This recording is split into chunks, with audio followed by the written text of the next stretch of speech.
The August sun blazed mercilessly over Copper Gulch, casting harsh shadows across the weathered buildings that lined the dusty main street. In the central square, a crowd of men had gathered around a makeshift wooden platform, where Sheriff Victor Kane stood with his gavel raised like an executioner's axe, sweat beading on his forehead despite the early afternoon hour. "My next debtor for labor assignment." Kane's voice cracked through the stifling air with the sharp finality of a gunshot. Matilda Harper, age 22, charged with assault on a mine supervisor, destruction of company property, and vagrancy under Territorial Statute 17-4. Two deputies dragged their prisoner forward, iron shackles biting deep into her sun-darkened wrists, where angry red welts had already formed. Matilda Harper moved with the fluid grace of a mountain cat despite her bonds. Auburn hair wild and tangled from 3 days in the jail cell, green eyes blazing with a defiance that seemed to ignite the very air around her. Her buckskin dress was torn at the shoulder, revealing sun-bronzed skin beneath the practical garment stained with honest sweat, and the red dust of countless miles traveled on foot and horseback. She stood barely 5.5 feet tall, lean as a whipcord, all sinew and sharp angles. But something in the rigid set of her shoulders and the way she held her chin spoke of an inner steel forged in the harshest possible circumstances. Matilda had learned to read such faces during her 7 years of solitary survival, since her mother Hannah's death on the Santa Fe Trail, at the hungry looks of men who saw her not as a person, but as an opportunity to be exploited, the calculating expressions of those who measured her worth in dollars and labor hours. Starting bid for her labor contract is $15. Kane continued mopping his sweating brow with a stained handkerchief. Term of service until debt satisfaction as per territorial law governing indigent offenders. A ranch hand near the platform's edge whooped and reached out to grab a handful of Matilda's tangled hair. "Let's have a closer look at what this hellcat's worth." His words transformed into a strangled grunt as Matilda's knee drove upward into his solar plexus with devastating precision. Though her hands were bound, her legs remained free, and 7 years of fighting for survival had taught her to use every weapon at her disposal with lethal efficiency. "I keep your filthy hands off me," she snarled, whirling to face him with murder blazing in her green eyes. "Touch me again, and I'll show you what real damage looks like." The crowd erupted in raucous laughter, mixed with angry shouts, but several men shifted nervously hands, moving instinctively closer to their gun belts. Horses tied to nearby hitching posts snorted and stamped their hooves, sensing the electric tension that seemed to charge the very atmosphere around this grotesque theater of human commerce. Through the chaos of voices and movement, a single horseman emerged from the crowd's periphery, like a figure materializing from heat shimmer. His mount was a magnificent roan gelding that moved with the liquid grace of water flowing over stone, responding to the slightest pressure from its rider's knees as they approached the auction block with deliberate purpose. The man sat his saddle with the unconscious ease of someone born to horseback, his straight black hair braided with eagle feathers and small carved bones that spoke of Apache heritage. A choker of polished turquoise and hammered silver encircled his strong neck, while his weathered buckskin shirt bore the practical scars of a life spent in dangerous country knife cuts, from butchering game powder burns, from close quarters fighting the faded brown stains of creek crossings and trail camps. Chaveo of the Chiricahua Apache had spent the morning in Copper Gulch's trading establishments, exchanging silver coins for salt-lead bullets and cloth for the women of his scattered band. But it was not commerce alone that had drawn him to witness this spectacle of legalized human trafficking. For months he had been observing the careful choreography between Sheriff Kane and mine foreman Dietrich Muller, understanding with crystal clarity the deadly game being played with human lives and territorial law. Mine foreman Dietrich Muller stood at the crowd's edge, his pale European features sharp with calculation, as he watched the proceedings unfold. The German immigrant had arrived in Arizona territory 5 years earlier, with nothing but ruthless ambition and a willingness to employ any method necessary to acquire wealth and power. Now he controlled the largest silver mining operation in the region, along with a stamp mill that processed ore from dozens of smaller claims scattered throughout the surrounding mountains. But what Dietrich wanted most desperately was water, specifically the spring-fed creek that provided life to Chevello's people and the handful of struggling farms that barely survived in this harsh landscape. Ghost Creek represented the difference between modest prosperity and spectacular wealth for his expanding industrial empire. And he had spent months carefully maneuvering to acquire legal control over its flow through whatever means proved necessary. The auction of Matilda Harper was supposed to be a simple transaction in Dietrich's broader campaign of territorial conquest. The young woman had made the fatal mistake of fighting back when cornered by one of his supervisors in Morrison's stable, demonstrating the kind of dangerous independence that could not be tolerated in his carefully ordered world. $15 for the woman's labor contract. Kane repeated, his nervous gaze darting toward the mine foreman like a dog seeking approval from its master. Do I hear $15 from any qualified bidder? The crowd remained conspicuously silent, conversations dying to uneasy whispers. Word had spread through Copper Gulch's saloons and trading posts that Dietrich Müller wanted this particular prize, and few men in the territory possessed either the courage or the financial resources necessary to bid against the most powerful employer for 300 miles in any direction. Chevello urged his roan forward through the crowd, the horse's hooves striking the packed earth with deliberate precision that commanded attention. Every eye turned toward him as he approached the platform, and conversations died like candle flames snuffed by a sudden wind. I will pay her debt in full, he said in careful English, his voice carrying the quiet authority of someone accustomed to being obeyed without question. From his belt he produced a leather pouch that clinked with the distinctive sound of silver coins. $20 United States currency. Sheriff Kane's ruddy face went white as alkali dust, then flushed deep crimson as he realized the legal implications of what was happening before his eyes. Now you just hold on there, you can't simply... Territorial Law, Section 47. Chevello interrupted with calm precision, his dark eyes never leaving Kane's sweating face. Any qualified citizen may satisfy a debtor's legal obligation and claim corresponding labor rights in compensation. Unless you question my citizenship status under the Treaty of Guadalupe Hidalgo and subsequent federal legislation, the legal reference hit Kane like a slap across his jowled face. The treaty that had ended the Mexican-American War granted full citizenship rights to all residents of the acquired territories, including Apache bands that had established peaceful relations with American territorial authorities. Chevello's father, Taji, had been among the first to understand the crucial importance of working within the conqueror's legal system, filing water rights claims in 1868, and land patents that carried the full force of federal law when properly documented and witnessed. Dietrich Müller pushed through the crowd with barely controlled fury. His usually composed features twisted into an expression of rage that revealed the calculating predator beneath his civilized facade. This is absolutely absurd, Kane. You cannot allow this savage to interfere with legitimate territorial business operations. The law is the law, Chevello replied with unshakable calm, counting $20 silver into Kane's trembling palm with methodical precision. Unless Herr Miller believes himself to be above the authority of the territorial government and federal statutes. The crowd pressed closer, sensing blood in the water with the instinct of scavengers. Some laughed at the audacity of the Apache's legal challenge, while others muttered angrily about uppity Indians who didn't understand their proper place in the established social order. The tension stretched like a bowstring as Kane weighed his extremely limited options.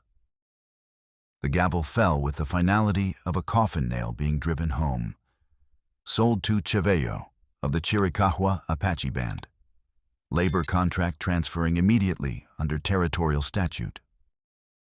A roar of outrage erupted from multiple directions, at once voices raised in anger and disbelief. "Show that redskin his proper place," someone shouted from the back of the crowd. "Teach him what happens to savages who get ideas above their station." Chevello ignored the threats with practiced calm, drawing his razor-sharp skinning knife to slice through Matilda's iron shackles with quick, efficient strokes. The metal fell away from her chafed wrists, leaving behind ugly purple bruises and shallow cuts that would take weeks to heal properly. "Can you ride?" he asked quietly, studying her face for signs of serious injury or drug-induced impairment. "Better than most men in this miserable excuse for a town." She replied, her voice hoarse from 3 days of shouting defiance, but steady with grim determination. Her green eyes assessed him with the automatic wariness of someone who had learned through bitter experience to judge potential threats quickly and accurately. Without ceremony, Chevello lifted her onto his horse behind the saddle, then swung up in front with fluid grace.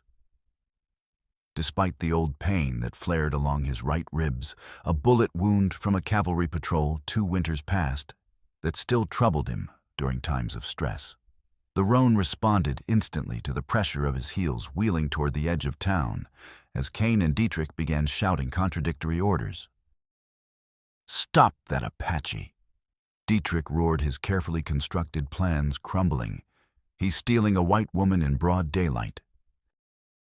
Gunshots cracked through the afternoon air, like breaking branches, bullets whining past their heads, as Chevello urged the roan into a full gallop. Matilda wrapped her arms around his waist instinctively, feeling the solid strength of his back against her chest as they pounded through Copper Gulch's ramshackle outskirts and onto the vast expanse of grassland that stretched toward the distant mountains like a golden ocean under the burning sky. The chase continued for hours across terrain that could kill the unwary as easily as any bullet. Rattlesnakes coiled in rock shadows, prairie dog holes waiting to snap a horse's leg, flash floods that could turn dry arroyos into raging torrents. Chevello knew this country better than any white lawman, guiding them through hidden draws and ancient buffalo wallows, using every fold in the landscape to break their pursuers' line of sight. When the sun hung low and red on the western horizon, Chevello finally slowed their lathered mount beside a narrow creek, winding between low hills covered with juniper and scrub oak. The pursuing dust clouds had disappeared, but both riders remained alert, listening to evening sounds for any hint of approaching danger. Matilda slid down on unsteady legs, walking to the water's edge to splash coolness on her dust-caked face, while studying her reflection in the slow-moving current. When she looked up, Chevello was watching with those patient dark eyes that seemed to see everything and judge nothing. "Why did you do it?" she asked, simply too exhausted for elaborate conversation. He considered the question while loosening the roan's cinch movements, economical and practiced. "Dietrich Müller takes what does not belong to him," he said finally. "Your freedom, the water that feeds this land and keeps my people alive, the legal rights my father earned with his own blood and properly filed territorial documents. So I'm just another piece in your personal war against the mine foreman. You are whatever you choose to be." Chevello pulled his Winchester 1873 rifle from its saddle scabbard and checked the action with unconscious skill. In that town square, choice was never truly yours to make. Now it is. Matilda searched his weathered face, carefully looking for signs of deception or hidden motives. 7 years of living alone had taught her to read men quickly, those who looked at her, and saw prey to be hunted, those who might be trusted with her back during desperate circumstances, and the rare few who seemed to regard her as a human being rather than simply another opportunity to be exploited. This Apache scout fell into no category she recognized, and that uncertainty both frightened and intrigued her. "And our Ghost Creek," she said, remembering fragments of saloon conversation. That's what Dietrich really wants, isn't it? Water rights for his stamp mill operations? You have been observing his activities. I've been watching him operate for months before they arrested me. A man like Dietrich doesn't stop at acquiring one prize he keeps taking until somebody finds the courage to stop him permanently. Cheveo nodded slowly, approval flickering across his stoic features. Then you understand that this conflict will not end simply with your personal freedom. It will continue until one side or the other is completely destroyed. As darkness settled over the rolling grasslands, like a velvet blanket studded with brilliant stars, they made a cold camp among scattered trees lining the creek bank. No fire, too much risk of attracting unwanted attention, but the lingering warmth of the August evening made the precaution bearable, despite their hunger and fatigue.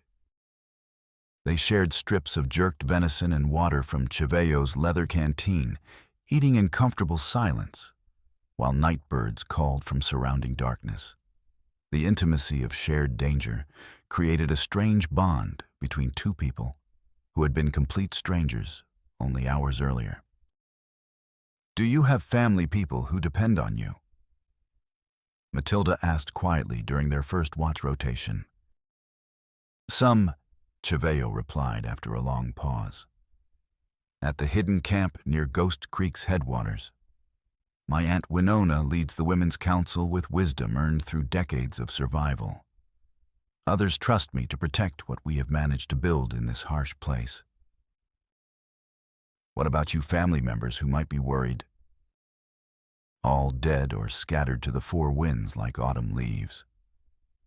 The words emerged without self-pity, simply stating facts that could not be changed.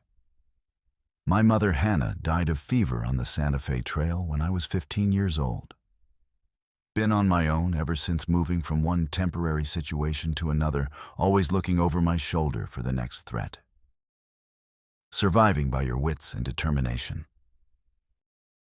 Surviving any way I could manage." She agreed with characteristic honesty.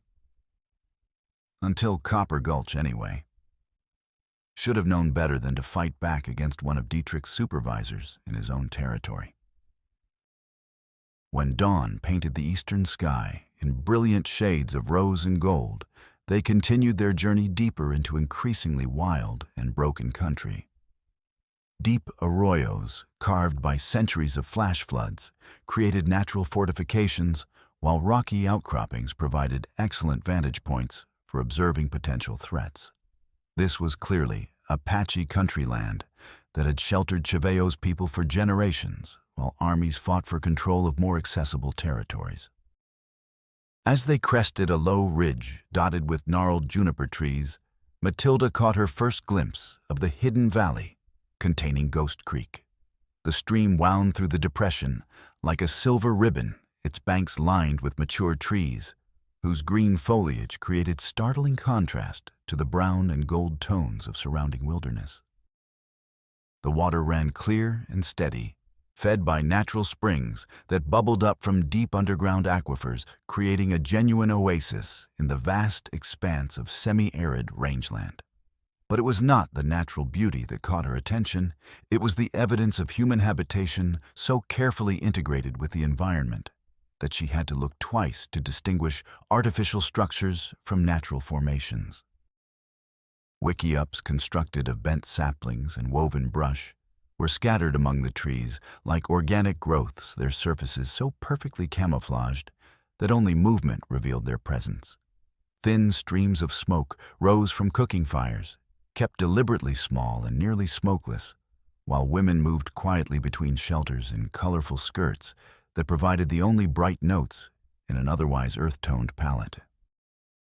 Children played in the creek shallows under watchful supervision, their laughter carrying clearly in the thin mountain air, while their mothers filled clay water vessels and tended small gardens of beans, squash, and corn that flourished along the stream's fertile banks. "This is your home," Matilda observed and it was not really a question, but rather a statement of dawning comprehension. "One of them," Cheveyo replied with obvious pride tempered by caution. "My father Taji chose this particular location because the water never fails, even during the worst drought years, and because the high ground around the valley provides excellent defensive positions against any enemies who might discover our presence." As they descended into the valley, along a barely visible path, Matilda began to comprehend the true scope and significance of what Dietrich Müller threatened to destroy. This was not simply a creek or a source of irrigation water. It was the lifeline that supported an entire community of human beings who had carved out a precarious existence in one of the harshest environments on the continent. An elderly woman emerged from the largest wickiup, her silver hair braided with colored beads that caught the morning light like tiny prisms. Her weathered face bore the deep lines of someone who had lived through decades of hardship and loss. But her dark eyes remained sharp and alert as she studied the newcomers with obvious intelligence. She spoke rapidly to Cheveyo in Apache, the liquid syllables of their native language flowing like music compared to the harsh consonants of English. The conversation carried emotional nuances that no translation could fully capture. "My Aunt Winona, Cheveyo," explained to Matilda when the initial exchange concluded. "She asks if you are the woman they tried to sell like livestock in the white man's town square. Tell her I prefer to think of myself as having been temporarily inconvenienced by circumstances beyond my immediate control." Matilda replied with grim humor that had helped her survive 7 years of hardship.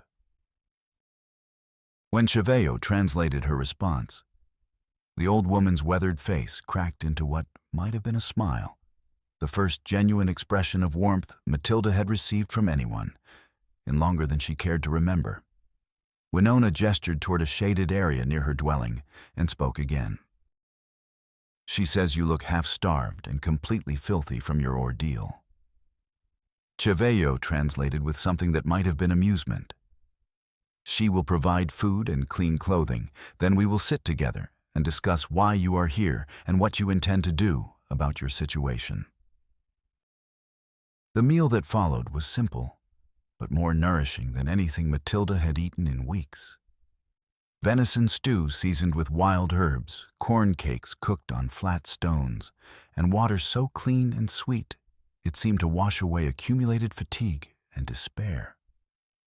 Winona provided fresh garments as well, a cotton blouse dyed deep blue and a practical skirt that allowed for unrestricted movement while providing protection from thorns and sun.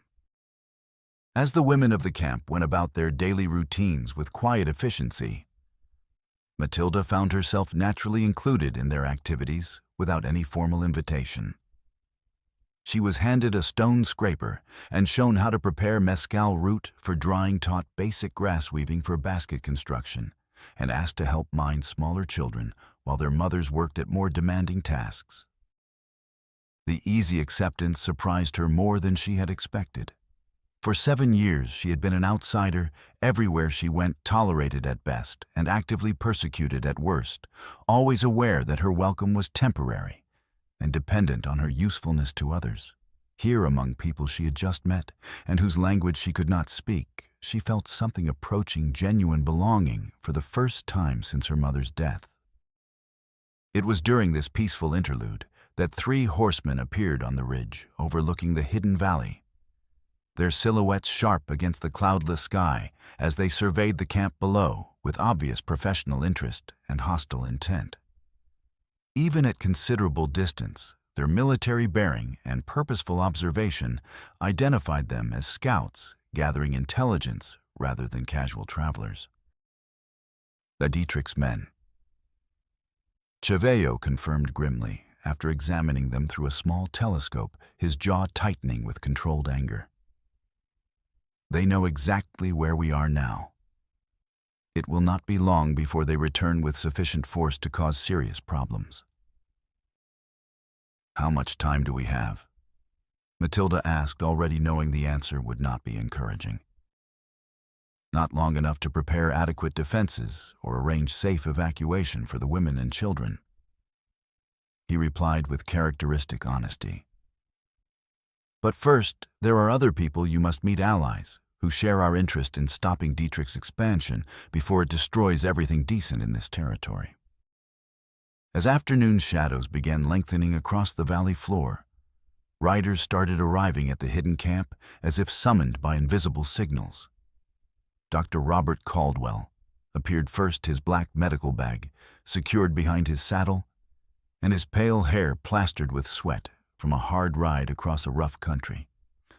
Despite his soft appearance and gentle manner, the doctor possessed quiet moral courage that led him to treat anyone who needed medical assistance, regardless of their race, politics, or ability to pay.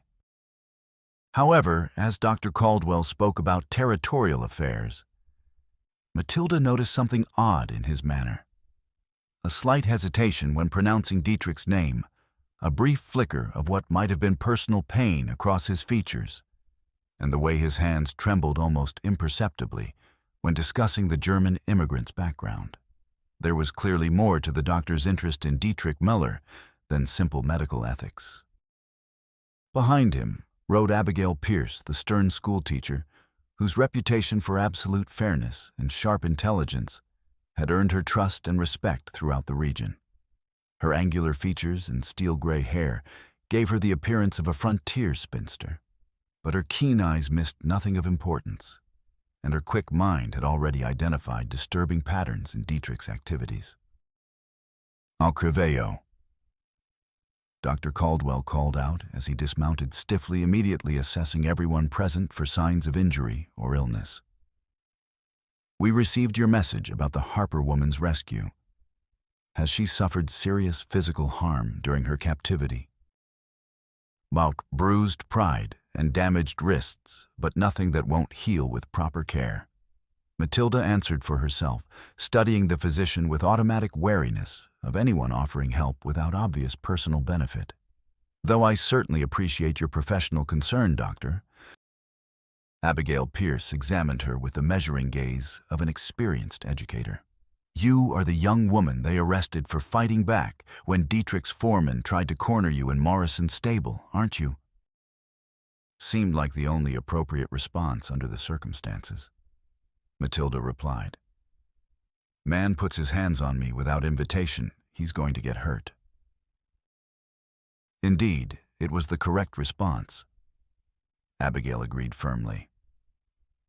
"I have been systematically documenting Dietrich's abuse of territorial law for several months, now waiting for someone with sufficient evidence and personal courage to support comprehensive legal action against his operations." She pulled a thick leather portfolio from her saddlebags, its contents representing countless hours of careful research. "Unfortunately, Sheriff Kane is thoroughly corrupted by bribes and intimidation, and most county officials are either too frightened to act or have been directly purchased." A fourth rider appeared on the ridge. Walter Briggs, a thin, weathered man, whose calloused hands spoke eloquently of decades spent fighting harsh land for every bushel of grain.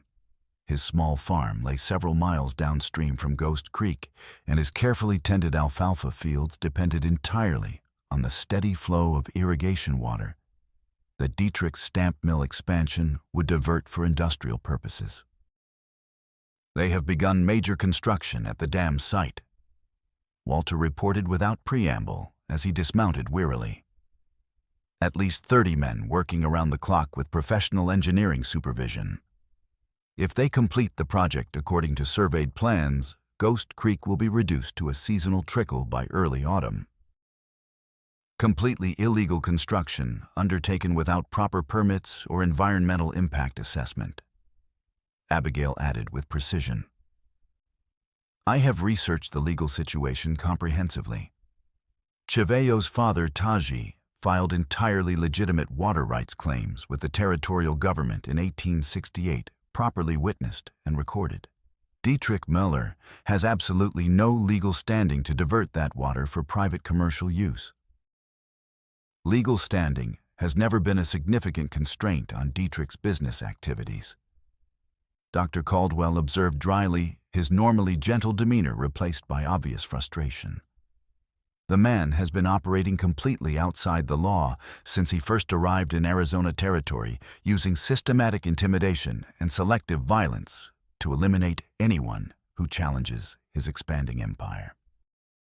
As the small group gathered around a carefully shielded cooking fire to continue their discussion, Matilda listened with growing comprehension of the complex and dangerous situation she had inadvertently joined.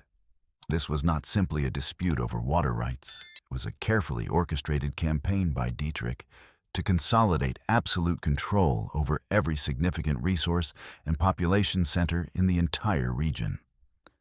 Through legal manipulation, economic pressure, and selective violence. He uses the territorial debtor labor statute as his primary weapon. Abigail explained, her voice tight with controlled anger that spoke of personal experience with Dietrich's methods. First, he arranges for targeted individuals to be arrested on manufactured charges that carry substantial fines.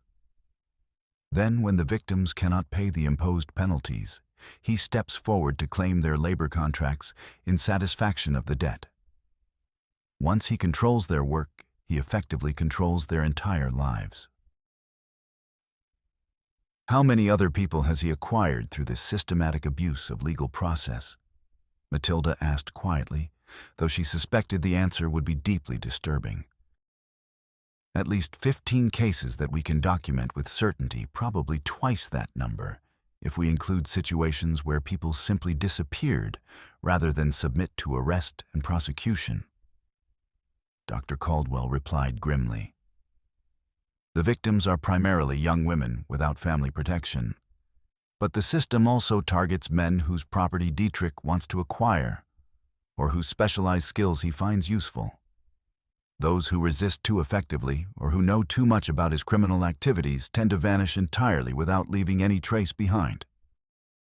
Their serious conversation was interrupted by a low whistle from one of the Apache sentries positioned on the surrounding ridges, the traditional signal for approaching riders who might represent either friend or foe.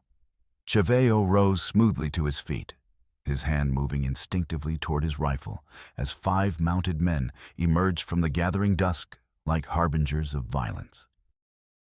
They rode in tight military formation, and their weapons clearly visible and ready for immediate use, and their intentions unmistakably hostile, as they descended the slope toward the hidden camp with the confidence of predators approaching helpless prey. Their leader was immediately recognizable to anyone who had spent time in Copper Gulch's saloons, Lightning Bill Henderson, Dietrich Muller's primary enforcer, and reputedly the most dangerous gunfighter in Arizona territory. "Good evening, folks."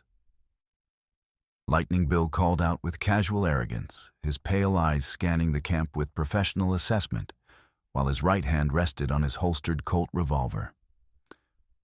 "Beautiful evening for a family gathering, wouldn't you say? Name's William Henderson, though most people know me as Lightning Bill. I represent certain legitimate business interests operating in this territory under proper legal authority. Now, this is private property held under valid territorial patent." Chaveo replied calmly, though his dark eyes never left the gunfighter's face and his body remained coiled for immediate action. "You and your companions are trespassing and will leave immediately." Now, that happens to be a matter of some considerable legal dispute at the present time. Indian Lightning Bill replied with a thin smile that never reached his cold eyes. "My employer has filed comprehensive paperwork with appropriate territorial authorities claiming exclusive water and mineral rights to this entire watershed drainage. Once that documentation gets properly processed through official channels, you and your people will need to find someplace else to establish your camp." Fraudulent paperwork based on forged signatures and deliberately falsified survey information. Abigail interjected, firmly rising to stand beside Chaveo with her chin raised in defiance despite the obvious danger. Documentation filed by a territorial clerk who has since disappeared under highly suspicious circumstances. Territorial Clerk Peter Albright decided to take an extended vacation to visit distant relatives and see new country. Lightning Bill replied with mock concern that fooled no one present. Nothing particularly suspicious about an ambitious young man wanting to broaden his horizons, especially when certain parties with questionable motives might wish to cause him trouble over completely legitimate business transactions. Where exactly is Clerk Albright currently located? Dr. Caldwell demanded with moral authority, compelled by his medical oath to care about anyone who might be suffering. Safely beyond the reach of people who might want to pressure him into changing his sworn testimony or withdrawing his official support for properly filed legal documents. Lightning Bill replied smoothly, his gaze sweeping the camp methodically. Just like this pretty young lady will be, once we sort out the current legal confusion surrounding her questionable status and disputed ownership. The threat hung in the evening air like smoke from a green fire, obvious to everyone present, despite the polite language used to deliver it. Around the camp, Matilda noticed Apache men moving casually but purposefully toward positions that would provide tactical advantage if the situation erupted into immediate violence. There is no legal confusion regarding her status. Chevello said quietly, his voice maintaining its calm tone while carrying an undertone of menace that made Lightning Bill's horse sidestep nervously. Her debt has been paid in full, according to territorial statute. Her labor contract belongs to me until the agreed term expires. Might be worth having a properly qualified territorial judge examine all the paperwork involved in that unusual business arrangement. Lightning Bill observed with theatrical thoughtfulness, leaning forward in his saddle, while his hand moved to rest meaningfully on his gun butt. Circuit Judge Edwin Marlowe will arrive in Copper Gulch next month to conduct the regular territorial court session, Abigail said, with steel in her voice. We welcome the most comprehensive legal scrutiny of all recent transactions. Next month represents a considerable span of time in frontier country like this, Lightning Bill replied ominously. Truly amazing how many unfortunate accidents and unexpected tragedies can befall people in the course of a whole month. The implied threat required no interpretation. Lightning Bill and his 4 companions wheeled their horses with practiced military precision and rode back up the ridge toward the main trail. But their departure felt more like a temporary tactical withdrawal than any kind of genuine retreat. The message had been delivered with crystal clarity: submit to Dietrich Meller's authority or face potentially fatal consequences. He will return within days, Chevello said quietly as the sound of hoofbeats faded into darkness. Next time with significantly more men and a comprehensive plan designed to eliminate all opposition permanently. Then we had better prepare ourselves accordingly, Walter replied grimly, his weathered face showing the determination of a man who had spent decades fighting impossible odds. The following morning brought Dr. Caldwell's professional examination of Chevello's old bullet wound, the injury that had been troubling him increasingly during recent weeks of hard riding and physical stress. The scar along his right ribs had partially reopened during their desperate escape from Copper Gulch, and subsequent exertion had aggravated the muscle damage enough to cause legitimate medical concern. This wound requires immediate cleaning and proper bandaging, the doctor said as he worked with gentle efficiency, experienced hands probing the extent of tissue damage with careful precision. The original injury appears to have been quite severe. How long ago did this particular trauma occur?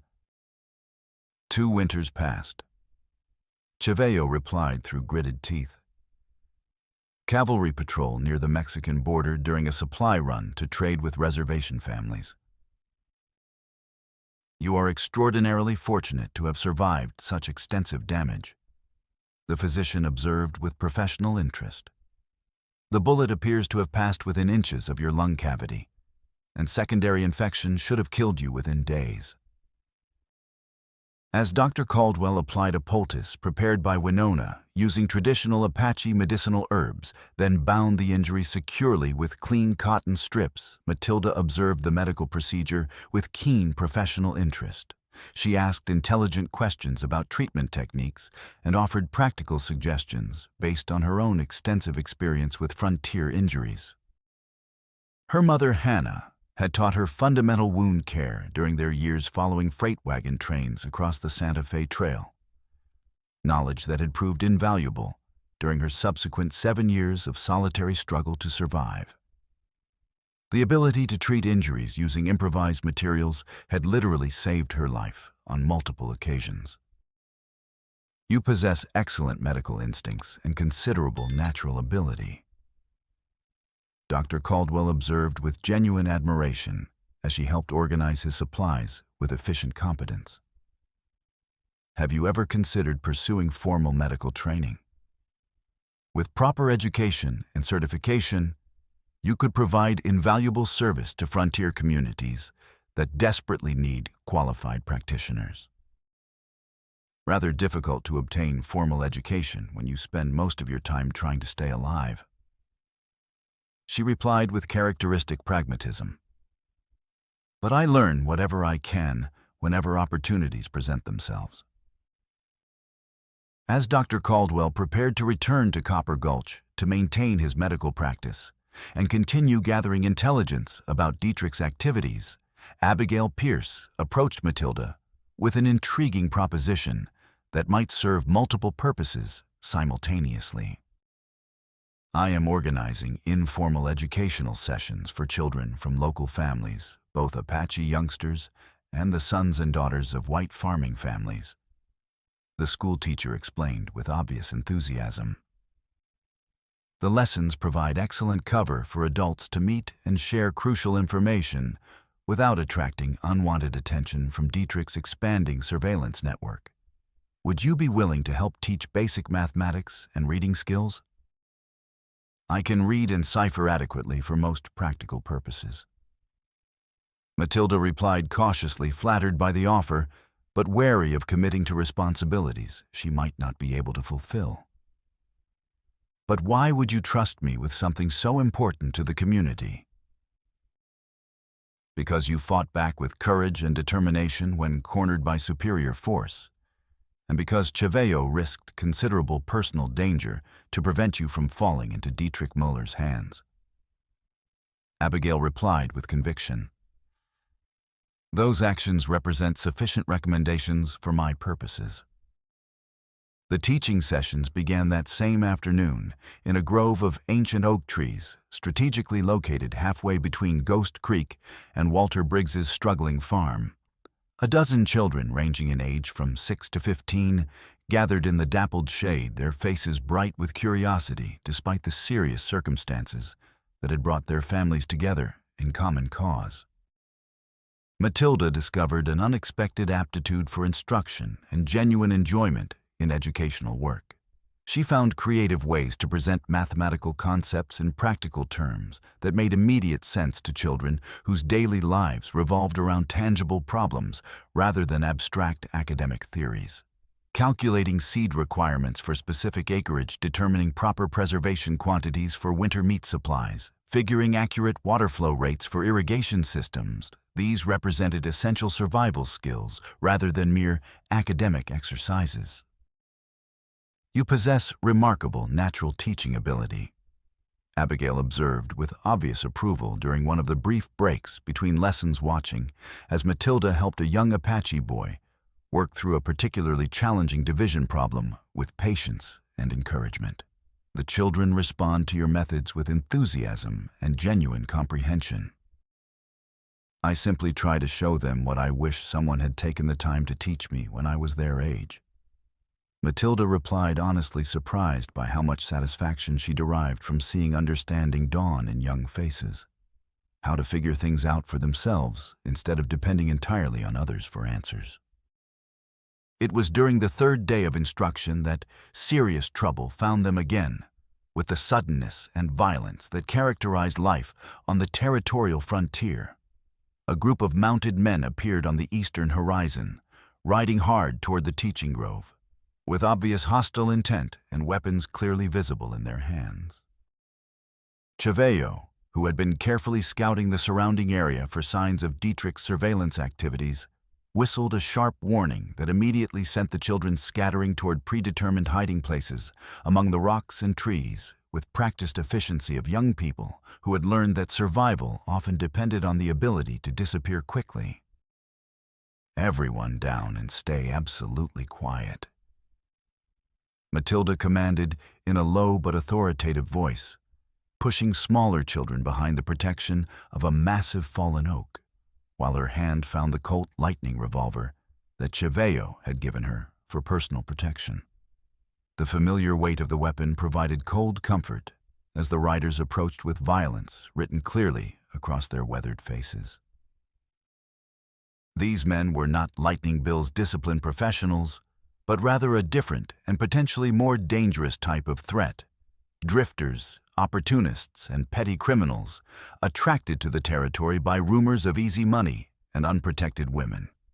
Their leader was a scarred man with tobacco-stained teeth and bloodshot eyes who grinned with anticipation as he surveyed the scattered group like a wolf contemplating helpless sheep. "Well, well, well, what do we have here?" he called out with exaggerated surprise, spitting brown tobacco juice into the dust. School lessons being conducted in the middle of absolutely nowhere. How mighty convenient finding all these pretty ladies gathered together in one isolated location. "This is a private educational gathering conducted on private property," Abigail said firmly, stepping forward with her chin raised despite obvious danger posed by 6 armed men. "You are trespassing on legally patented land and will remove yourselves immediately.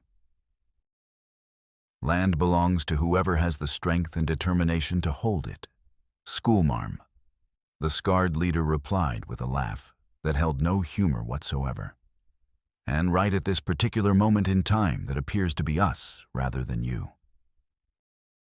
The man dismounted and began approaching Abigail with unmistakable predatory intent. But Matilda rose smoothly from behind the fallen log, with her pistol leveled steadily at the center of his chest. "Take one more step forward and discover exactly how private this property really is," she said in a voice that carried absolute conviction. The scarred leader paused in his advance, bloodshot eyes narrowing as he reassessed this unexpected threat, and calculated his chances of drawing his own weapon before she could fire. "You certainly have considerable courage for such a young woman, I will definitely grant you that much. But 6 well-armed men against 1 female represent rather poor odds for—" His confident words were cut off abruptly by the distinctive metallic sound of a Winchester rifle lever being operated with deadly efficiency. Chaveyo materialized from the rocks above the grove like a ghost suddenly made flesh, his weapon trained steadily on the group of mounted raiders, while Walter Briggs and 2 Apache warriors emerged from other carefully prepared positions with their own rifles ready. The odds just improved very significantly in our favor, Matilda said conversationally, her revolver never wavering from its target. "Your choice now is quite simple. Ride away peacefully, while you still can, or get yourselves permanently planted right here in this pleasant grove." The tense standoff stretched as tight as a violin string for several heartbeats that seemed to last forever, before the scarred leader finally spat another stream of tobacco juice and jerked his head curtly toward his mounted companions. "This business ain't even close to being finished between us," he snarled with impotent rage as they began remounting. "Yes, it most certainly is finished," Chaveyo said quietly from his elevated position, and something in his calm, matter-of-fact tone made the man's face go noticeably pale before he spurred his horse into desperate gallop toward distant hills. As dust clouds settled in the aftermath of the confrontation, Matilda realized with surprise that her hands had remained perfectly steady throughout the entire incident, and her breathing had stayed controlled despite the very real threat of violence. The paralyzing panic that had once seized her during dangerous encounters had been completely replaced by cold, calculating ability to assess threats and formulate appropriate responses under extreme pressure. You performed admirably under very difficult circumstances. Chiveyo observed with obvious approval as they helped gather the scattered children and prepared to escort them safely home. Your courage and quick thinking probably prevented serious casualties. I had excellent backup and support. She replied, then added more quietly, "Thank you for providing the weapon and taking the time to teach me how to use it properly. We teach each other whatever skills are needed for survival in dangerous country," he said, echoing his words from their first evening together. That is how communities endure and prosper despite the threats they face. Over the following days, their partnership and mutual trust deepened considerably through shared responsibilities and constant vigilance required by their increasingly perilous situation. Matilda learned to interpret the subtle signs and warnings that Chiveyo watched for with practiced expertise, the particular way grass bent when horses had passed recently, the significance of disturbed earth around water sources, the meaning of different bird calls that might signal approaching threats.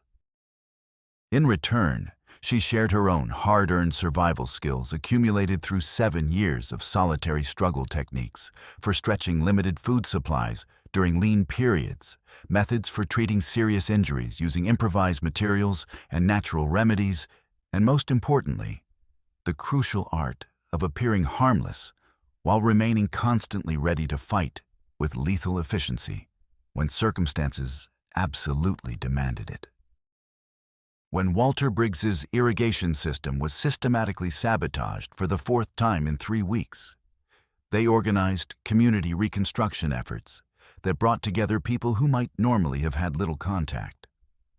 Apache men and women worked alongside Walter and neighboring white farmers to construct more resilient infrastructure with stone lining and covered sections wherever terrain permitted such modifications.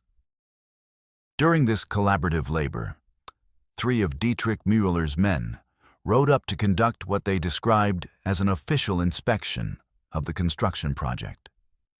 They were led by a pompous supervisor who clearly expected intimidation to scatter the workers, leaving him free to destroy their progress without interference.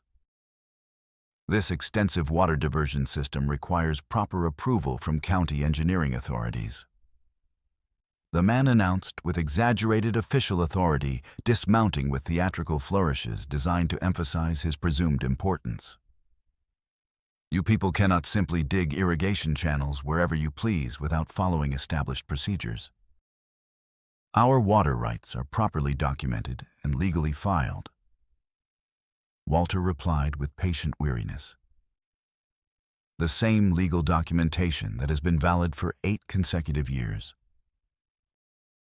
Existing paperwork can always be challenged if irregularities are discovered. The supervisor replied with malicious satisfaction. He walked deliberately toward where Matilda was directing stone placement, his intentions clearly more personal than official. Especially when foreigners and vagrant women start stirring up trouble beyond their proper station. Foreigners. Matilda straightened from her work stone dust, coating her hands. Are you referring to people who were born and raised in this territory?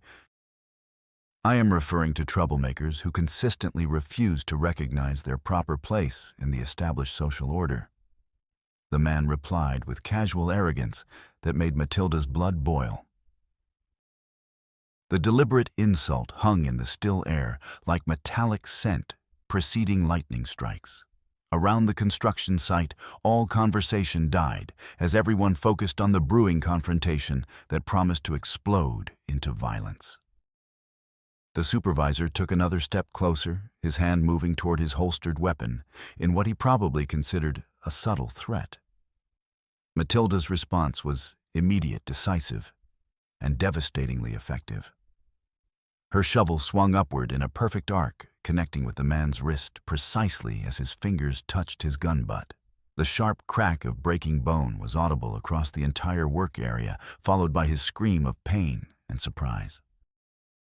"You can pay for the broken gate first," she said with perfect calm, nodding toward the fence post his horse had kicked down during their entrance. "Then we can discuss county authority and proper procedures."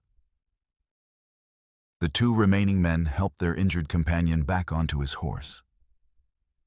The supervisor's face pale with shock and damaged wrist cradled protectively. As they prepared to retreat, the injured man managed to snarl, "This confrontation is definitely not finished between us. Not by a very long shot." "No." Matilda agreed pleasantly, leaning on her shovel with apparent unconcern. "I expect it certainly is not finished." That evening, as construction crews shared a communal meal around Walter's kitchen table, Dr. Caldwell arrived from Copper Gulch with disturbing intelligence gathered from his contacts throughout the territory. Dietrich Miller has filed formal complaints with the territorial governor's office. The doctor reported without preamble, his usually gentle demeanor replaced by obvious worry. Detailed allegations of illegal water diversion, harboring fugitive criminals, and inciting organized violence against lawful territorial authorities. He is systematically building a comprehensive legal case for direct federal military intervention in this region. Military involvement in a simple water rights dispute? Walter asked with disbelief, his weathered face going ashen. Surely they would not deploy regular Army troops over local disagreements. They absolutely would deploy military force if convinced that hostile Apache raiders were actively threatening peaceful white settlers and legitimate business operations. Abigail replied grimly, her extensive knowledge of territorial politics providing unwelcome insight, which is precisely how Mueller is presenting the entire situation to officials who have never visited this region personally. The implications were genuinely terrifying. Military action would mean overwhelming force applied with minimal concern for legal niceties or individual rights. Regular Army soldiers would not distinguish between peaceful Apache families and hostile war parties, nor would they hesitate to arrest any white settlers suspected of collaboration. "How much time do we have before troops could realistically arrive?" Chaveo asked with characteristic directness. "Several weeks at minimum, perhaps a full month if we encounter bureaucratic delays," Dr. Caldwell replied soberly. But Dietrich will not wait passively for official federal action. He will certainly escalate his private campaign to force a decisive conclusion before outside authorities can investigate his methods thoroughly. As if summoned by the doctor's ominous prediction, the sound of distant gunshots echoed across the night from Ghost Creek's direction, sharp reports carrying clearly in still air and causing everyone around the table to freeze before moving with sudden urgency toward weapons and horses. The desperate ride back to the Apache camp seemed to consume hours, though it could not have taken more than 30 minutes of hard galloping through treacherous darkness over terrain dangerous enough in daylight. They arrived to find the community in complete chaos. Scattered cooking fires, sending up smoke columns, overturned storage containers, spilling precious contents, children crying, while mothers attempted comfort while maintaining defensive positions. Winona met them at the camp's outer perimeter, her usually composed features tight with controlled fury, as she spoke rapidly to Chaveo in Apache words tumbling urgently to paint a picture of systematic destruction and deliberate cruelty. The night attack by at least 10 men carrying torches and incendiary materials. Chaveo translated his own anger, carefully controlled but clearly visible. They attempted to burn all our winter food stores and destroy seed supplies for next year's planting before being driven off by concentrated defensive fire. Most of our carefully preserved supplies have been completely destroyed. The devastation was both methodical and deliberately cruel. The raiders had not simply scattered or stolen dried meat and preserved vegetables representing months of preparation. They had systematically contaminated everything with kerosene and dirt, making the food completely inedible, even for people facing genuine starvation. This was not random frontier violence, Matilda observed with cold analytical detachment. This represents calculated economic warfare, specifically designed to force complete surrender through the threat of starvation. Dietrich Muller's signature methodology, Cheveyo confirmed grimly. He seeks to drive us from the water source by making continued residence impossible, rather than engaging in direct military confrontation that might attract unwanted federal attention. Working through remaining hours before dawn to assess damage and begin emergency repairs, Matilda found herself reflecting on the sophisticated and ruthless nature of the conflict they faced. This was not simple property rights disputes. It was comprehensive war of attrition, designed to systematically break the spirit of everyone who dared oppose Dietrich's imperial ambitions. Dawn brought fresh challenges along with grim realization of their increasingly desperate situation. The destroyed food supplies could theoretically be replaced, but only with enormous difficulty and expense the impoverished Apache community could not afford. More troubling was the psychological message nowhere was truly safe from Dietrich's reach. But as they worked to salvage what they could, an unexpected complication emerged that threatened to undermine their defensive efforts from within their own ranks. Thomas Miller, a neighboring farmer who had participated in several strategy sessions and knew locations of supply caches and defensive positions, approached Walter with obvious nervousness and a hastily constructed story about needing to travel to a distant town to check on elderly relatives. "A mighty sudden decision, Thomas," Walter observed with growing suspicion. "Just yesterday you were talking about expanding your acreage next spring." "Well, I've changed my mind about staying in this territory," Thomas replied with unconvincing casualness, avoiding direct eye contact. "There's just too much trouble brewing for a peaceful man trying to raise crops." Matilda watched the exchange with growing unease, her survival instincts noting details that seemed inconsistent with Thomas's stated intentions. His saddlebags appeared unusually full for what he claimed would be a brief family visit, and his horse showed unmistakable signs of recent hard riding despite assertions of planning a leisurely journey.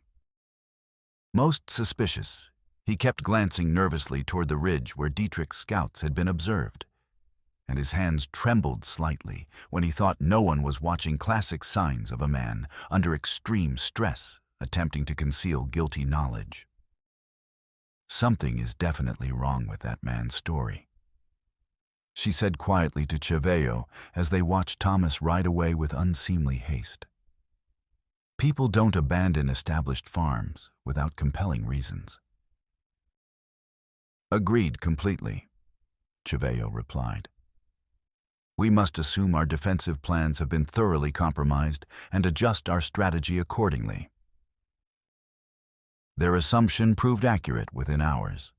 As they approached their predetermined observation point overlooking Dead Man's Gulch to gather intelligence about Dietrich's activities, the sound of multiple horses moving through brush forced them to seek immediate concealment among rocky outcroppings crowning the surrounding ridges. A patrol of at least 15 riders emerged from the narrow canyon entrance, moving with military precision, indicating professional leadership rather than casual frontier violence. Lightning Bill Henderson rode at their head, pale eyes scanning terrain with predatory intensity as he directed men toward carefully selected positions. Organized ambush preparation.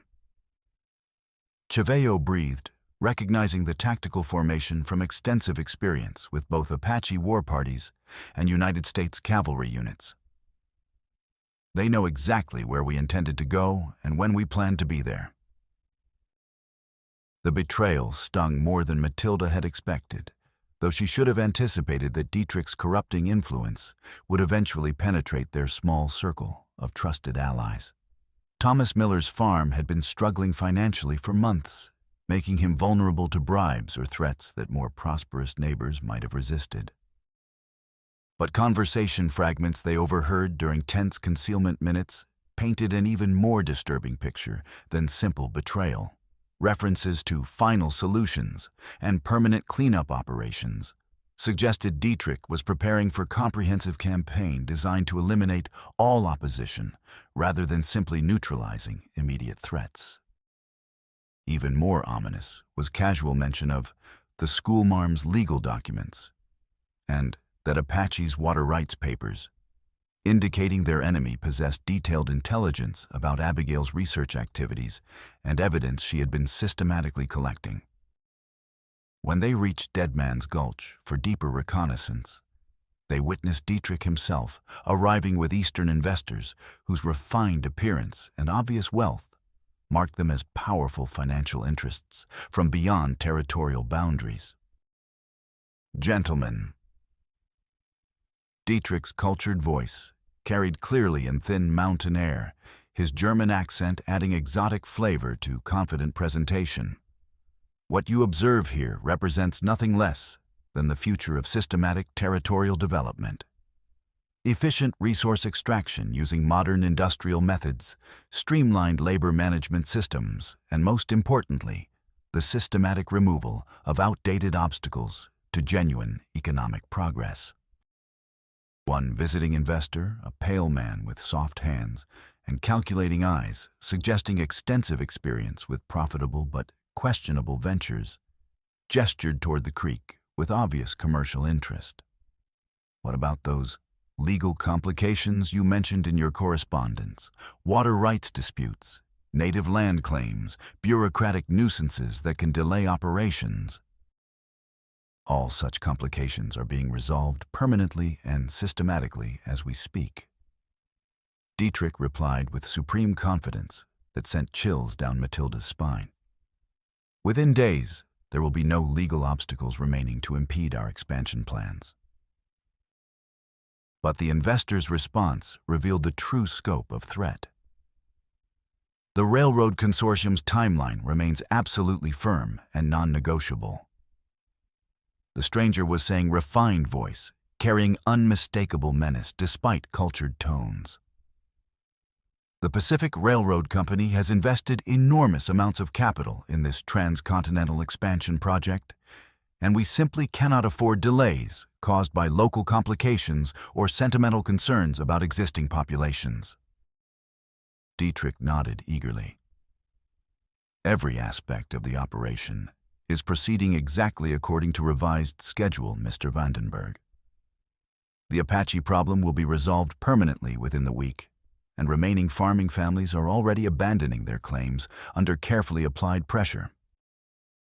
Excellent progress. But I want to emphasize again that this entire valley must be completely cleared of all current residents before surveying teams arrive next month. Vandenberg pulled out a detailed map. This location will become the primary switching station for ore transport to eastern markets, with extensive rail yards, loading facilities, and worker housing. Your current mining operations represent merely the first phase of what we intend to accomplish. Matilda felt ice forming in her stomach as she grasped the full implications. Dietrich Müller was not acting as independent agent pursuing his own ambitions. He was merely a small component in a vast corporate machine controlled by Eastern Railroad interests that viewed the entire territory as empty land waiting to be developed for maximum profit. The Apache family's struggling farmers, even the landscape itself, were simply obstacles to be eliminated efficiently for corporate expansion plans that would never consider the human cost. What about potential federal investigations if too many people disappear simultaneously? Vandenberg asked with detached concern of a businessman calculating acceptable risk levels. All such complications have been anticipated and planned, for we. Dietrich assured him with obvious pride. Local authorities are either directly controlled or sufficiently intimidated to ensure cooperation. Any federal inquiries will be met with complete documentation showing all deaths resulted from Apache raids and settler conflicts, rather than coordinated elimination operations. Nighttime evacuation followed as the Apache camp disappeared into mountain refuges, while Cheveo and Matilda maintained surveillance from concealed positions. Sheriff Kane arrived with 40 men at dawn, finding nothing but empty land that looked abandoned for months. Too damn clever, Kane muttered as men reported complete failure to find incriminating evidence. These savages know how to disappear. Entirely too clever. Lightning Bill agreed, studying the area with professional suspicion. They'll be back when they think the danger has passed. Then we establish permanent observation posts and wait for them to make that mistake. Kane decided. First sign of movement, we spring the trap and finish this business. Days of deadly waiting game followed, but brought devastating news through Dr. Caldwell's contacts. Abigail Pierce had disappeared without trace. Her schoolhouse had been searched by federal marshals 3 days earlier, and she hadn't been seen since. The implications were staggering. If Dietrich now held both Peter Albright and Abigail Pierce as prisoners, he possessed complete control over the two individuals most capable of documenting and exposing his extensive criminal activities to legitimate federal authorities. Even worse, their disappearance meant carefully accumulated legal evidence might never reach officials with power to stop his operations. Where would he take them for secure detention? Matilda asked, though she strongly suspected the answer. Dead Man's Gulch represents the only logical choice, Cheveo replied with grim certainty. Sufficiently isolated to prevent casual discovery, easily defended against rescue attempts, and close enough to his primary operations for regular supervision while remaining far from populated areas to avoid unwanted federal attention. The rescue mission could no longer wait for ideal conditions or perfect tactical preparation. With Dietrich's final deadline rapidly approaching and allies disappearing systematically, immediate action represented their only realistic hope of preventing complete disaster. Walter Briggs volunteered to create crucial diversion. By leading remaining farmers in desperate attack on dam construction site, drawing Dietrich's attention and military resources away from Dead Man's Gulch, while rescue attempt proceeded under cover of resulting confusion. It was essentially suicide mission that would almost certainly cost him his life, but offered their only chance of reaching prisoners before Dietrich eliminated them as potential witnesses. I have lived a full and satisfying life, and I have seen my children grow to responsible adulthood, Walter said with simple dignity as they prepared to separate for what would almost certainly be final time. It is better to die fighting for something decent than to surrender tamely and watch everything good destroyed by evil men. Dr. Caldwell positioned himself along their planned escape route, ready to provide emergency medical assistance to anyone surviving rescue attempt. And reaching his concealed position, his hands might lack steadiness required for accurate gunfighting under stress, but medical skills would prove absolutely essential for treating serious injuries inevitable in such desperate undertaking.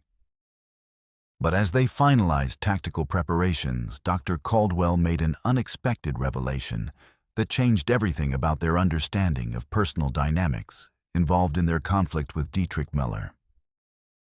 There is something crucially important that you need to know about my personal connection to this entire situation, he said quietly, usually steady hands trembling slightly as he checked medical supplies one final time. Something I should have told you weeks ago, but I needed to be absolutely certain of the facts before taking irreversible action. What kind of personal connection? Cheveo asked with obvious concern, sensing that whatever Dr. Caldwell was about to reveal would have significant implications for their rescue plans. My real name is not Robert Caldwell, the doctor replied with obvious difficulty and emotional pain. It is Robert Miller, and Dietrich is my younger brother." The words hit Matilda like physical blows, causing her to stagger slightly as she grasped full implications of this stunning revelation. Everything she thought she understood about their situation and allies suddenly required complete re-examination.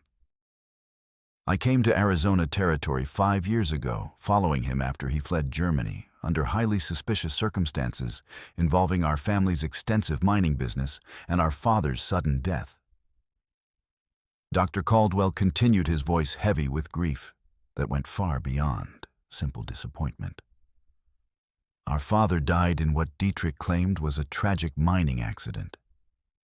But I strongly suspected deliberate murder motivated by inheritance greed. By the time I gathered sufficient evidence to support legal action, Dietrich had already disappeared with most of the family fortune." "Okina, why didn't you tell us this essential information earlier?" Matilda asked, though her tone carried understanding rather than accusation. "Because I needed to be absolutely certain of his guilt before taking irreversible action that might destroy an innocent man," the doctor replied with devastating honesty. "And because I knew that once the truth became known, none of you would ever trust me again, regardless of my true motives. This changes our tactical situation completely," Chaveo observed with characteristic directness. "If you are his brother, you might be able to approach him directly when others could not get close enough." "Perhaps," Dr. Caldwell agreed reluctantly. "But it also means that if he suspects my true identity and purpose, he will kill me without hesitation. Dietrich has absolutely no loyalty to family connections. He proved that conclusively when he murdered our father for financial gain." The revelation added another layer of complexity to their already desperate situation. But it also provided new tactical possibilities that might prove crucial to success. Dr. Caldwell's medical skills and his brother's presumed trust could represent decisive advantages in their rescue attempt, assuming they could exploit the family relationship without triggering Dietrich's suspicions.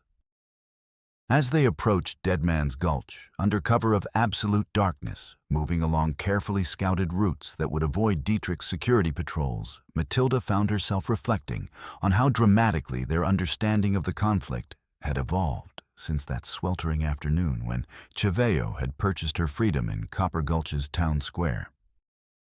What had begun as simple rescue from debtor servitude had transformed into complex struggle involving corporate conspiracies, family betrayals, and fundamental questions about who would control the future development of an entire territorial region.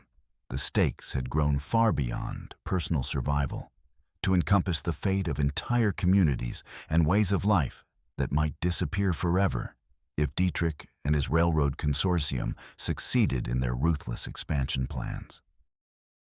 The infiltration of Dead Man's Gulch required every skill they had developed during weeks of dangerous collaboration.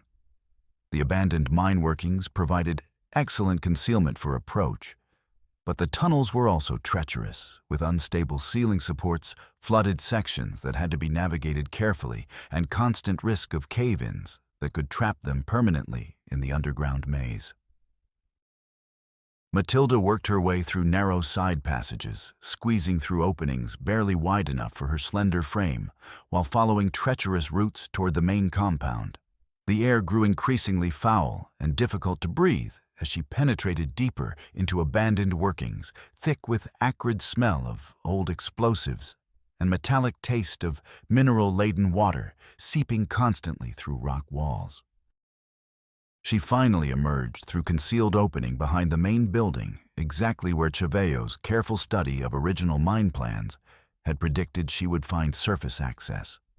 Through a barred window set high in stone wall, she could see two figures huddled together in what had clearly been converted into makeshift prison cell.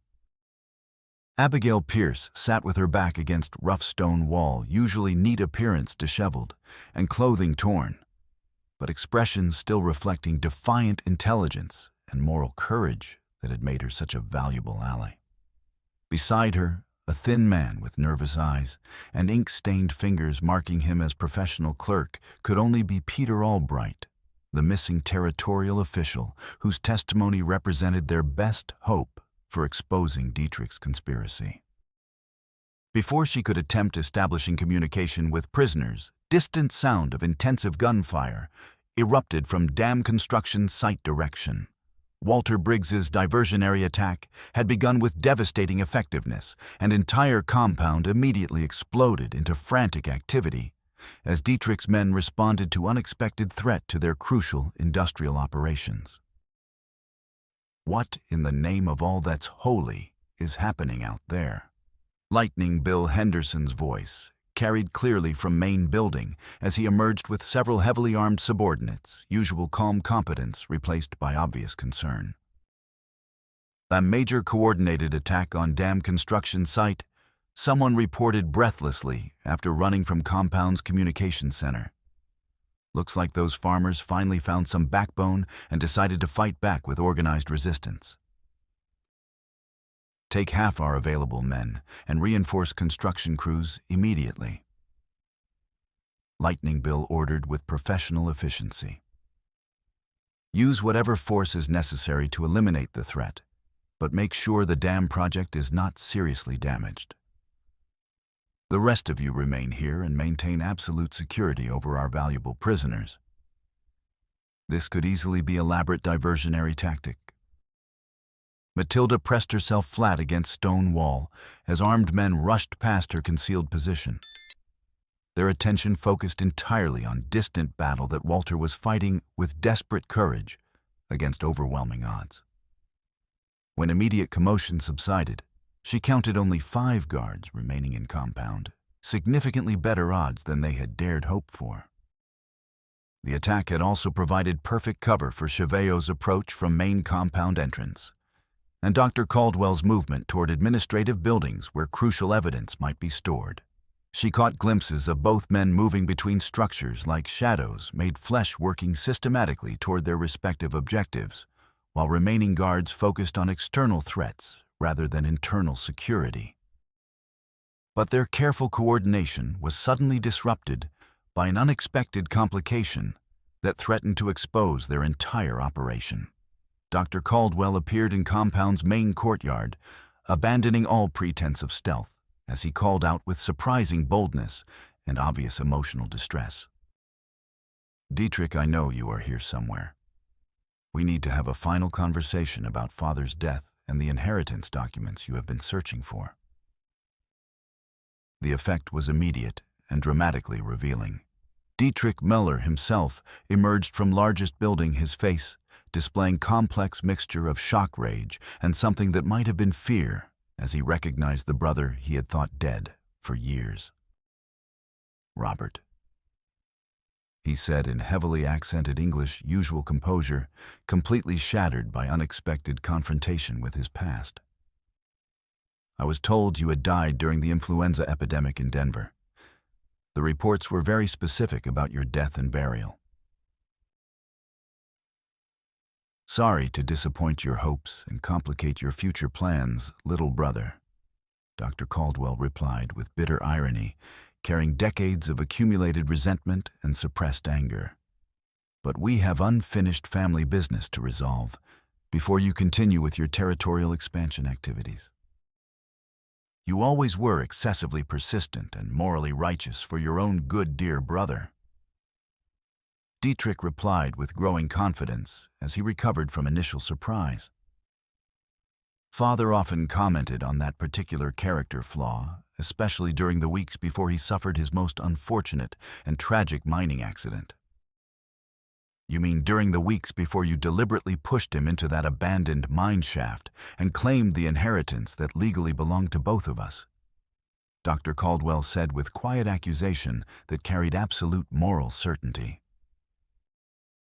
The confrontation between Müller brothers provided perfect distraction for rescue operation to proceed with minimal interference from remaining guards. Matilda used the diversion to eliminate 2 sentries, silently her knife finding vital targets before either man could raise alarm that might alert companions to rescue attempt in progress. Meanwhile, Cheveo disabled third guard with traditional Apache fighting skills approaching from behind with silence of hunting cat, before striking with lethal efficiency. Fourth guard managed to shout brief warning before Cheveo's Winchester spoke with decisive finality. But damage to their stealth advantage had already been done. The keys to prison cells are attached to Lightning Bill's personal gun belt. Abigail called urgently through barred window as sound of gunfire echoed around compound. He never allows anyone else to handle them, and he should be returning from dam site very soon. But Lightning Bill was already on his way back to Dead Man's Gulch, drawn by reports of gunfire within his supposedly secure stronghold. He appeared in main building's doorway, with weapon drawn and pale eyes, rapidly assessing tactical situation with professional competence of experienced killer who had survived dozens of similar confrontations. "You mighty impressive work for a small rescue party." He observed conversationally, revolver trained steadily on Cheveo while backing cautiously toward prison area. "But not quite impressive enough to succeed against someone with my considerable experience and proven reputation." The deadly confrontation that followed was complicated by ongoing argument between Dietrich and Dr. Caldwell, in courtyard, creating multiple layers of conflict and distraction that both helped and hindered rescue efforts. Lightning Bill held superior tactical position as long as he could use prisoners as human shields.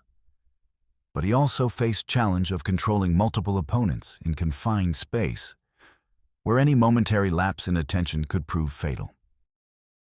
The critical turning point came when Lightning Bill made mistake of reaching for his key ring while attempting to maintain weapon focus on Cheveo's position. Matilda's thrown knife caught him precisely in wrist joint, spinning gun away and disrupting his control over situation long enough for Cheveo to close distance between them. The physical struggle that followed was brief but vicious ending when Cheveo's tackle drove gunfighter against stone wall with bone-crushing force that rendered him unconscious. Impact also reopened Cheveo's old bullet wound, leaving him gasping with pain and bleeding freely despite Dr. Caldwell's earlier medical treatment. "About time you people arrived to rescue us," Abigail said, with characteristic dry humor, as Cheveo unlocked cell door with hands that trembled from pain and blood loss.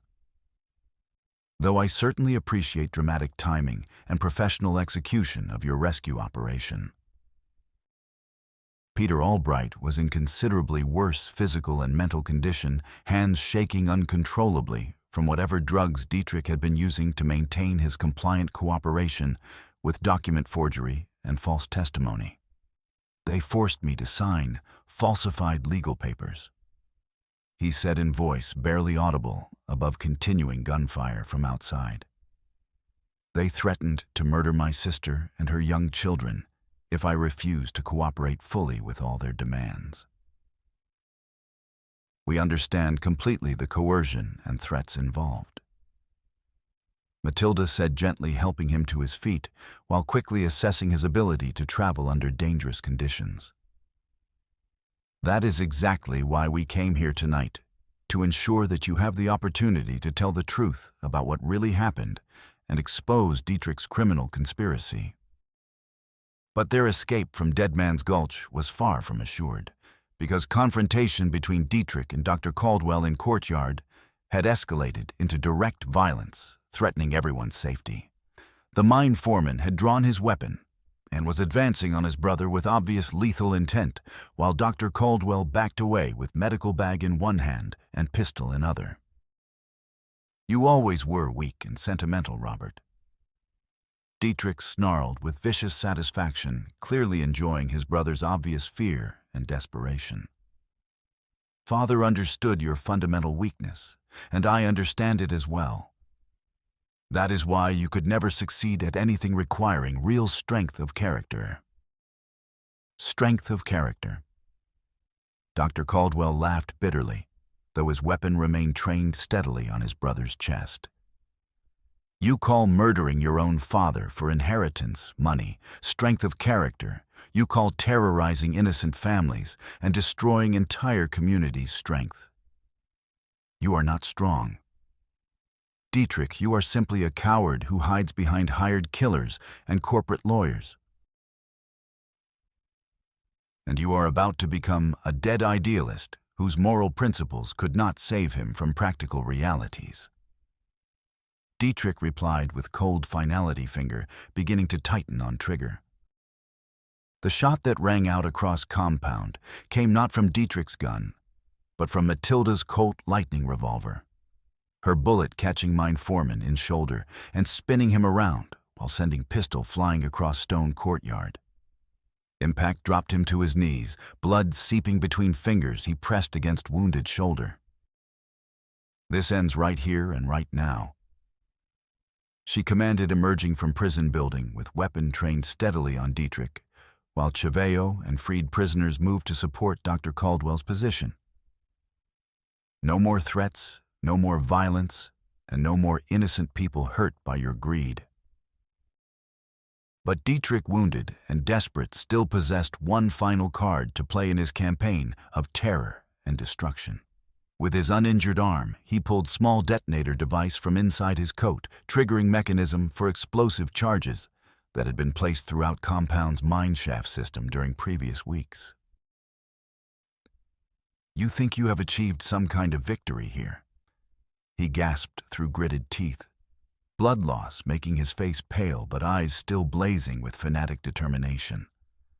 I will bring this entire mountain down on all of us, rather than allow you to escape with evidence that could destroy everything I have worked to accomplish, including yourself and your own brother. Dr. Caldwell asked, quietly, genuine sadness replacing anger in his voice as he contemplated depths of Dietrich's moral corruption. Including everyone and everything. Dietrich screamed, carefully maintained facade, finally cracking completely under pressure of impending defeat. If I cannot control this territory for the Railroad Consortium's benefit, then no one will ever control it again. The desperate standoff stretched with deadly tension as everyone present calculated their extremely limited options for survival. Dietrich held literal power of life and death over them all, with finger poised on detonator button, but his wounded condition and obvious psychological instability made his actions completely unpredictable. The resolution came from Peter Albright, who, despite his weakened condition, had been quietly working to free himself from rope bindings that still partially restrained his movements, when he suddenly produced the small Derringer pistol from inside his boot and fired without warning. His bullet struck Dietrich's hand, holding detonator device. The triggering mechanism flew across courtyard landing with metallic clatter that seemed to echo forever in sudden silence following gunshot.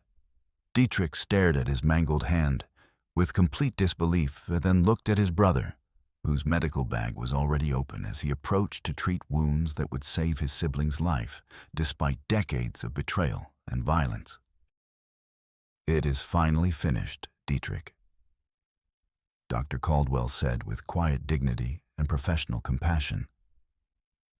Your Railroad Consortium friends cannot protect you from federal prosecution now, and all evidence of your criminal activities will reach proper authorities regardless of whether you choose to cooperate with investigation. The escape through abandoned mine workings became a nightmarish ordeal that tested every reserve of physical endurance and mental determination any of them possessed. They crawled through narrow passages, barely wide enough for human bodies, waded through sections flooded with ice-cold water that rose to their waists, and climbed over unstable debris piles that threatened to collapse and trap them permanently in underground maze. Peter Albright required constant assistance due to lingering effects of Dietrich's drugs, while Chevallo's wound continued bleeding despite pressure bandages and makeshift tourniquets applied by Dr. Caldwell. The darkness was absolute, except for a single lantern that had to be used sparingly to preserve limited oil supply, and air grew increasingly foul as they penetrated deeper into sections sealed for decades. But Matilda found reserves of strength and leadership ability. She had never known she possessed coordinating movement through treacherous passages, making crucial decisions when Cheveyo's condition prevented him from maintaining usual command role, and keeping everyone focused on survival rather than surrendering to despair in face of seemingly impossible obstacles. They finally emerged from tunnel system at dawn, miles from Dead Man's Gulch, but still deep in hostile territory controlled by Dietrich's remaining forces and federal authorities, who had been convinced they were dangerous fugitives from territorial justice. The evidence they carried, Peter's testimony documents seized from Lightning Bill's office, and Dr. Caldwell's first-hand knowledge of his brother's crimes, represented their only hope for ultimate vindication and safety. Copper Gulch, Abigail said, as they assessed limited options from concealment among rocks overlooking Narrow Valley. Circuit Judge Edwin Marlowe should be arriving on this morning's train to begin regular territorial court session. If we can reach him with our evidence before Dietrich's people intercept us. Marit Storkier. That represents significant challenge given our current circumstances. Walter observed grimly, having miraculously survived his diversionary attack with bullet wounds in both leg and arm, but determination still intact. They will have every major route to town under surveillance by now. Then we create our own route using paths that only we know about. Matilda replied with confidence that surprised even herself. Cheveyo taught me to read this country's hidden trails and natural concealment.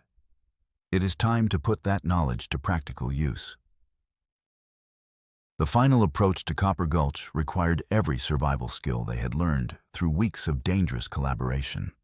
They moved primarily during daylight hours through terrain, offering minimal concealment, caring for wounded, while maintaining security against pursuit parties that seemed to anticipate their movements, staying ahead of search teams that appeared to possess detailed intelligence about likely escape routes. Their greatest challenge came not from external enemies, but from Cheveyo's steadily deteriorating physical condition. His bullet wound had reopened completely during underground ordeal, and blood loss was making him increasingly weak despite Dr. Caldwell's continuous efforts to provide medical treatment under field conditions. "I am becoming liability to everyone's safety," he said with characteristic honesty during one brief rest stop, voice steady, despite obvious pain and fatigue. "Leave me here with adequate weapons and supplies. I can delay any pursuit long enough for you to reach town with evidence we have gathered. We do not abandon people who have risked everything to help us." Matilda replied with absolute finality tone, brooking no argument. "That is what Dietrich and his kind do, not what we do. We stay together, and we all reach safety together, or we do not reach it at all." It was Walter who suggested solution that ultimately saved them all. "The railroad water tower on town's outskirts," he said, pointing toward structure visible in distance through shimmering heat waves. "Maintenance crews service facility every morning before passenger trains arrive. If we can reach that location, we might be able to get word to Judge Marlowe without entering town proper, where Dietrich's people will be waiting in ambush." The desperate plan succeeded because of its essential simplicity and courage of ordinary people who chose to do right thing despite significant personal risk. They approached Water Tower as maintenance crew arrived for daily inspection, identifying themselves to workers who recognized Walter and Dr. Caldwell from previous community encounters. Messages were dispatched to Copper Gulch with urgent requests for Judge Marlowe's immediate attention, and within hours, federal magistrate himself rode out with squad of territorial marshals to hear their testimony under protection of legitimate legal authority that even Dietrich's corrupt local allies could not challenge. The comprehensive legal proceedings that followed were swift and devastatingly thorough in scope and implications. Peter Albright's testimony proved utterly devastating to Dietrich's criminal conspiracy, revealing web of corruption, violence, and financial manipulation that had infected multiple levels of territorial government and reached into highest circles of corporate power in eastern states. The mine foreman himself, shoulder-treated but freedom permanently ended, received sentence of 30 years in federal prison for crimes ranging from murder and kidnapping to systematic violation of territorial water rights law. His surviving associates faced terms ranging from 5 to 20 years, depending on their level of involvement in various criminal activities documented through careful investigation. More importantly, for long-term future of entire region, Judge Marlowe's comprehensive investigation resulted in exposure and prosecution of Railroad Consortium's illegal land acquisition schemes, protecting not only Ghost Creek, but dozens of other properties throughout Arizona Territory from corporate seizure through fraudulent legal manipulation. Dr. Robert Mueller faced no criminal charges for his brother's activities, his medical service, and crucial cooperation in exposing conspiracy, earning official recognition rather than punishment. He established permanent medical practice, serving both Apache and white communities with equal dedication, his skills and compassion helping to heal not just physical injuries, but some cultural divisions that Dietrich's manipulations had deliberately fostered. Walter recovered from his heroic wounds to expand his farming operations using improved irrigation systems that Dietrich's organization could no longer threaten. Abigail rebuilt her educational programs with enhanced legal protections and federal funding that ensured their continuation regardless of local political pressures. Thomas Miller's betrayal was resolved by natural justice when flash flood caught him at river crossing while attempting to flee territory with his blood money. His body was discovered weeks later, providing conclusion that satisfied most people's sense of appropriate retribution without requiring formal legal proceedings. As autumn arrived to paint surrounding mountains in brilliant shades of gold and crimson, Matilda found herself contemplating extraordinary transformation that had completely altered her understanding of home community and personal belonging. Teaching work had expanded far beyond simple literacy instruction to encompass practical mathematics, basic medical training, and essential life skills that helped frontier families not just survive, but actually prosper in challenging circumstances. Her relationship with Chaveo had evolved through shared dangers and mutual dependence into something deeper and more enduring than either had initially expected. They worked together with unconscious coordination of people who had learned to trust each other completely, sharing responsibilities and decisions with equal partnership that frontier life both demanded and rewarded. The attraction between them found expression through meaningful actions rather than elaborate romantic declarations, the way he carefully crafted improved saddle that ensured her comfort during long rides across rough country, gentle competence with which she tended his injuries without being asked instinctive way. They positioned themselves to protect each other during potentially dangerous situations. But you have discovered your proper place in this world, Winona observed one evening as they shared communal meal around restored cooking fires at Ghost Creek. Elderly woman's weathered face, showing clear approval as she watched Matilda instructing group of children in proper techniques for caring for horses and maintaining saddle equipment. I have found where I truly belong, Matilda replied with deep satisfaction, understanding crucial distinction between external circumstances imposed by chance and internal acceptance earned through contribution and mutual respect. A place was something determined by geography and accident. Belonging was something created through service and sustained by genuine community relationships. Chaveo approached as fire burned low, settling beside her with comfortable ease of established companionship that no longer required words or gestures to communicate profound affection and commitment. The territorial capital has officially recognized our water rights in perpetuity, he said quietly, voice carrying satisfaction and relief. Ghost Creek will remain protected by federal law for our children and their children after them."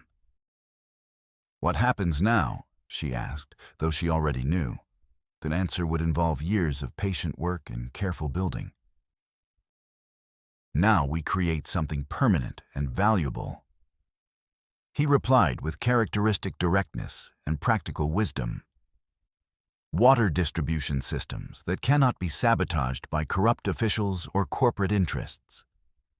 Educational institutions that cannot be intimidated by threats of violence or economic pressure. Communities that cannot be divided by artificial conflicts based on racial prejudice or deliberate manipulation by outside forces." It was ambitious work that would require decades of patient effort and constant vigilance against those who would destroy what they built for personal gain. But Matilda found herself genuinely excited by prospect of creating institutions and relationships that would endure far beyond her own lifetime and benefit people she would never meet. The final moment came beside Ghost Creek's natural spring pool, where clear water bubbled up from deep underground sources that had sustained life in this harsh land for countless generations. My father, Taji, brought me to this exact spot when I was 12 years old. Cheveyo said, his voice carrying memories that reached back through generations of Apache history and tradition.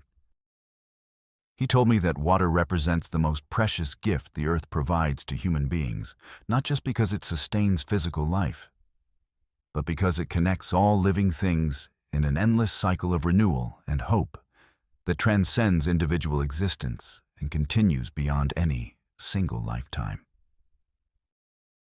From leather pouch at his belt, he produced small carved stone cup, its surface smooth from generations of use and reverence, in ceremonies marking important moments in family history. This belonged to my grandfather and his grandfather before him. It has been used to mark every significant transition in our family's story for more than a century. He filled the cup with clear spring water and offered it to her with ceremonial dignity that spoke of traditions older than written history, customs that had sustained his people through decades of struggle, loss, and gradual adaptation to an ever-changing world. "Share this water with me, and you share in everything that my people have preserved and protected through generations of hardship and sacrifice. Share this water, and you become part of our family, not just in name, but in truth, bound by ties stronger than blood and deeper than law." Matilda accepted the cup with hands that trembled slightly, understanding instinctively that she was participating in something sacred and irreversible that would define the rest of her life and her place in the community she had learned to love. The water tasted of minerals and mountain snow, of underground journeys that might have lasted centuries, and of promises that would extend far beyond their individual lifetimes to benefit generations yet unborn. When she returned the cup to Cheveyo, he drank from the same rim where her lips had touched sealing bond that needed no words or formal declarations to make it complete and permanent. Together, they poured remaining water back into the spring, turning the gift to its source, while pledging themselves to protect it for future generations who would depend on its life-giving flow. As they stood together beside flowing water, listening to peaceful evening sounds of community that had survived its greatest trials and was beginning to flourish in security and hope, Matilda reflected on long journey that had brought her from desperation and bondage to genuine freedom and belonging in place she could truly call home. No fairy tale transformation, no miraculous intervention, simply quiet satisfaction of honest work. Completed successfully, relationships built on mutual respect and shared sacrifice and promise of more meaningful labor. Ahead in service of something larger and more important than individual survival or personal gain. When spring returned to Ghost Creek Valley the following year, bringing renewed growth and expanded possibilities to hidden community, Matilda and Cheveyo stood together on ridge overlooking their home, watching children play in creek shallows while their parents worked in expanding fields and tended growing herds of livestock. The scene was peaceful, but not idyllic. This remained harsh country that demanded constant vigilance, careful resource management, and the kind of cooperative effort that could only be sustained by people who genuinely trusted and valued each other. The crucial difference was that Ghost Creek's residents now faced their challenges united by shared principles and mutual commitment, rather than divided by artificial conflicts that Dietrich had deliberately fostered to maintain his control. Ready for another day's work? Cheveo asked, nodding toward horses that waited patiently nearby, their saddles already prepared for whatever tasks morning might bring. Always ready, Matilda replied with confidence of someone who had found her proper place in world and strength to defend it against any threat that might arise. Side by side, they rode toward Rising Sun, the Apache warrior and woman who had once been called untamable. Their horses moving with steady grace across land and they had helped to liberate through courage, sacrifice, and unshakable commitment to justice and human dignity. The morning air was clean and sweet, with promise of growth, and Ghost Creek flowed clear and strong toward distant valleys, carrying life to everyone who depended on its precious gift. Behind them, smoke rose from cooking fires, tended by families who no longer lived in fear, while ahead of them stretched endless possibilities for building something permanent and worthwhile in harsh but beautiful land that they had earned the right to call home. Through blood, sweat, and unwavering determination to protect what they valued most.